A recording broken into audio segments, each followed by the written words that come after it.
Hey everyone.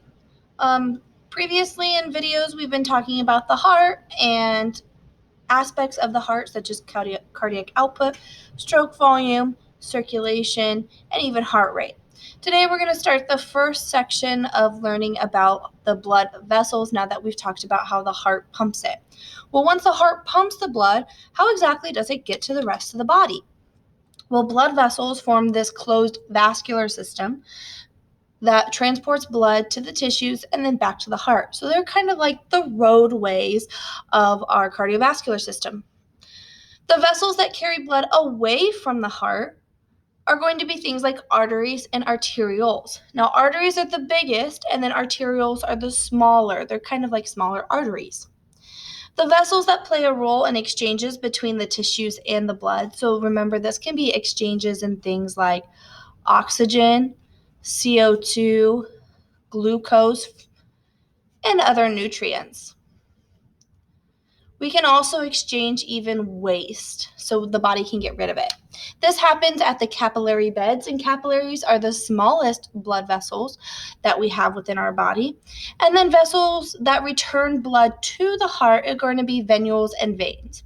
Venules are the smaller of the two, and then as you get back to the heart, veins are bigger. So the order that blood vessels go throughout your body is arteries, arterioles to the capillary beds, out the venules, and then back to the heart through the veins. The other thing that this section really hits on is color. We've mentioned color before, especially when we talked about blood vessels leaving the heart. But now that we're actually on specific blood vessels, we're going to actually talk about color a little bit more detail, and you're going to have this in your notes. So color usually depicts the level of oxygen in blood. When we say blood is red, it indicates that it is oxygen-rich blood. This can be found in arteries and arterioles.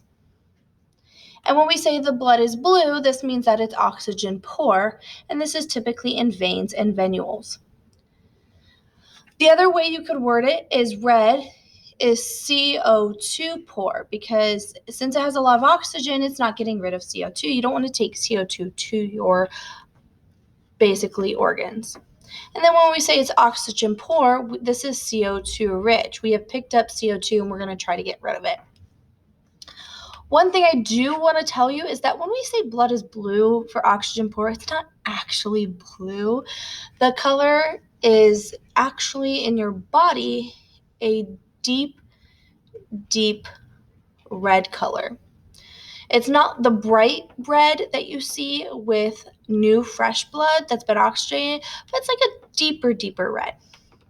There are a few exceptions to this rule, and those are the pulmonary arteries and veins, as you probably saw when we were labeling the heart. The pulmonary arteries actually take things to the lungs to be oxygenated, so they're oxygen poor in the beginning. And then veins, which bring things back to the heart, after they leave the lungs and come back to the heart, pulmonary veins are rich. There's a little phrase your book gives that says arteries are red and veins are blue, but for the lungs, there's exception of 2. So again, lungs are the one exception. Okay. If we go in and focus on the microscopic anatomy of blood vessels, they're going to have layers like everything because layers provide protection. So there are 3 layers, and layers in the blood vessels are known as tunics. On all blood vessels are going to have all 3 layers with the exception of capillaries. Capillaries are so small, we're going to learn coming up that they're only 1 layer thick. So the innermost layer, interior, is your tunica intima.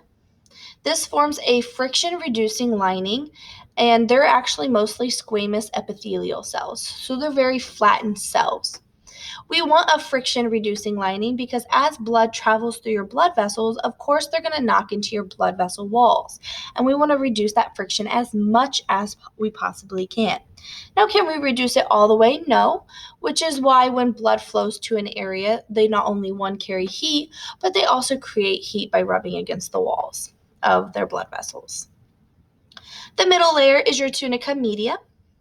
This is actually made up of smooth muscle and elastic fiber tissues. This is what gives your arteries, its elasticity, so it's able to expand when blood is pumped through it and then contract and go back to its regular size like a rubber band. This is controlled by your sympathetic nervous system of your ANS, not your parasympathetic. We learned in the nervous system chapter, parasympathetic has nothing to do with blood vessels. Now, the way the sympathetic nervous system controls blood vessels is they change the diameter of vessels. And I'm going to go over here and make a little note that I would have you guys add to your notes. Whenever you hear the word constrict, this means that the diameter gets smaller. So this is going to cause less blood flow to certain areas. And if we say things dilate, the diameter gets bigger. So when your blood vessels dilate, this is when we want blood to an area that's going to cause an inflammatory response. Or if you guys are trying to get rid of heat, the blood vessels near your skin are going to dilate so they can try to get rid of all the excess heat that you have within your body. And the outermost covering is your tunica externa, so external. And this is mostly fibrous connective tissue, and that fibrous tissue provides that support and protection that blood vessels need. So over here are the different layers. You're going to see here's your artery and here's a vein. Your artery, that middle elastic layer, is huge compared to a vein. So we're going to kind of compare those structures coming up here soon.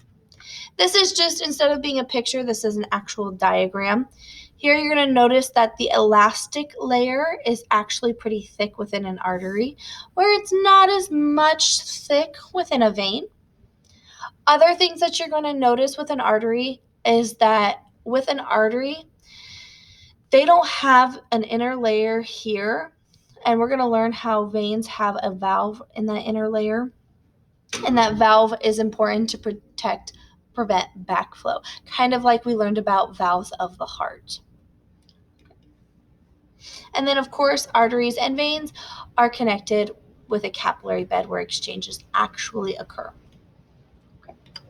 So the structural differences between arteries, veins, and capillaries, let's go through each first.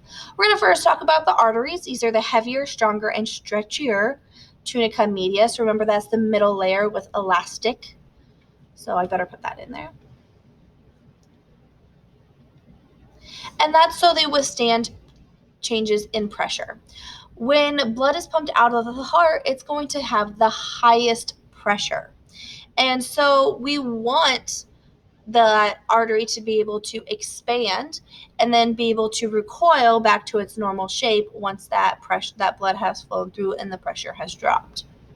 And it's going to have those variations in pressure, so we need that elasticity. Veins, on the other hand, they don't need it as much, so they have a thinner tunica media, and that's because they operate under low pressure. We are going to learn coming up, and so I'm going to point it here, is pressure decreases as you flow through blood vessels.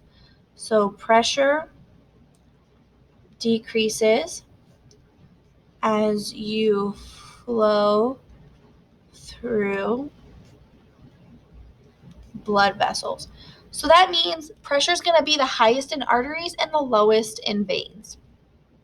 Now, since the pressure is so low, we don't want backflow. We want enough pressure or enough mechanisms to get that blood to return back to our heart.